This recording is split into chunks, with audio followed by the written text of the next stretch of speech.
One of the best teams in the National Hockey League make their way to Edmonton as the Oilers kickstart a 5-game homestand against the Boston Bruins, a challenge they may have to go forward with without the services of Ryan Nugent-Hopkins, who is officially listed as questionable with an illness. He did not take part in the morning skate that featured Warren Foegele on the top line on the left side of Connor McDavid and Zach Hyman. And that second line of Evander Kane, Leon Draisaitl, and Ryan McLeod, of course, coming off a very strong third period in the desert against the Coyotes.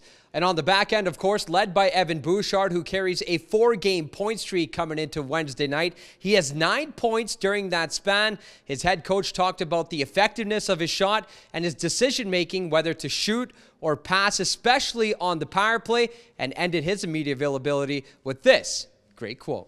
You know, he's been obviously his numbers say a lot about how well he's playing, and sometimes numbers lie, but this one, it definitely doesn't.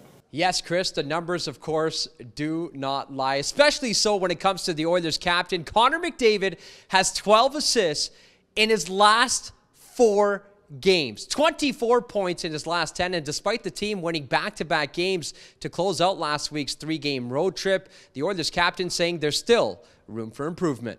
I think we're still looking for our game. I liked a lot of parts of our game in Dallas.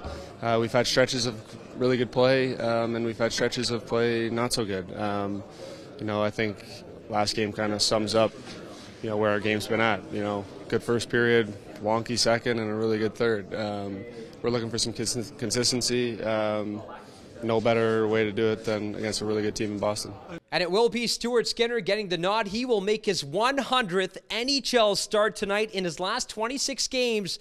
Stu has a 21-5-0 record and sports a .924 save percentage. For Oilers TV, I'm Tony Brar.